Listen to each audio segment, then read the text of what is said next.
Touch me again, and I'll put you down right here. The boxer roared, fists raised, sweat glistening under the harsh sun. But the tomb guard didn't even blink. His voice was calm, almost too calm. You already did, he said, lowering his rifle slightly. Not me. The memory of every man who never came home.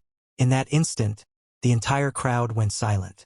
And for the first time in his life, the world champion realized he wasn't the strongest man there. Marcus, the Iron Fist Hayes, was built on power. He was a legend in the ring, undefeated, brutal, loud. The kind of man whose name filled arenas and whose fists turned bones into dust. But outside the ring, that same strength had turned into arrogance. He didn't respect anyone who couldn't fight back. So when his new sponsor arranged a patriotic promo shoot at Arlington National Cemetery, Marcus didn't see sacred ground. He saw another opportunity to show off his confidence. The morning was quiet, the kind of stillness that demanded reverence. The tomb of the unknown soldier stood under a brilliant blue sky, marble glowing like the past refusing to fade. People whispered. No one dared to step too close, except Marcus. He laughed as he watched the guards march in perfect rhythm. They think they're soldiers or robots? He muttered to his camera crew. Man, if they tried this in the ring, they'd last 10 seconds. Marcus? The producer whispered nervously. This isn't a show. But Marcus was already walking forward. He wanted to add some spice to his video. Relax, he grinned. Let's make it viral. He crossed the line, the invisible barrier that everyone else respected. The tomb guard turned sharply. His steps stopped. His rifle snapped into position. The sudden click of his heel echoed like thunder.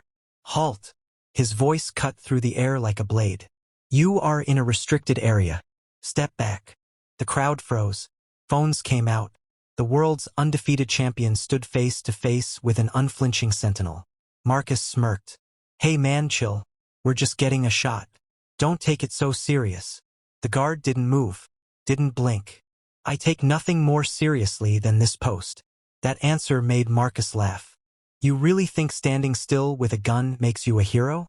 Try 12 rounds with me and then talk about discipline. The crowd murmured. Someone whispered, Oh my God, he's going to get arrested. Marcus stepped closer, puffing his chest.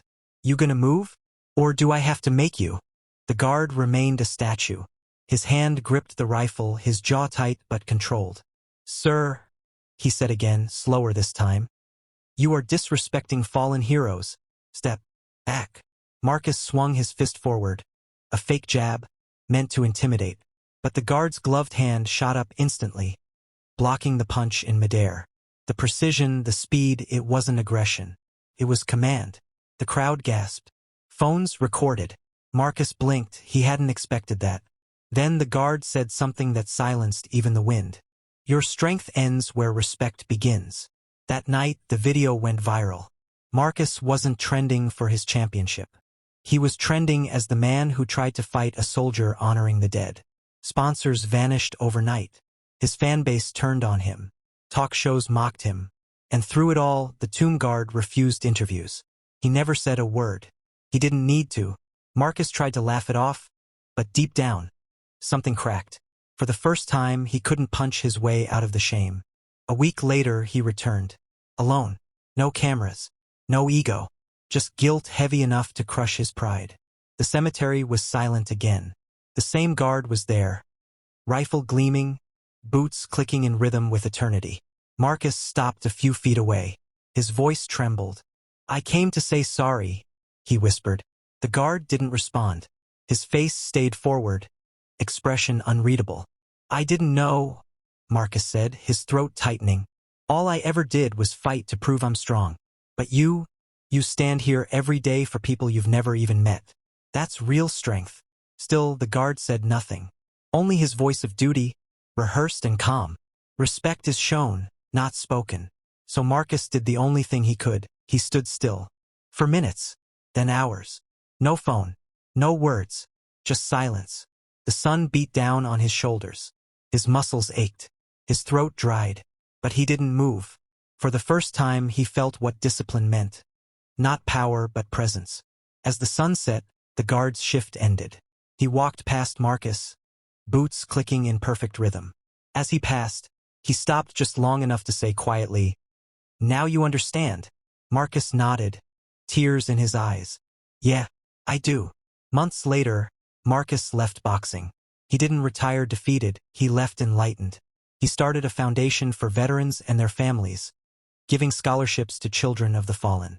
He spoke in schools not about punching or winning, but about respect. Discipline, he said to a crowd of young athletes, isn't about what you can do with your fists.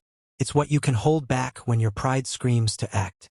The same man who once mocked silence now honored it.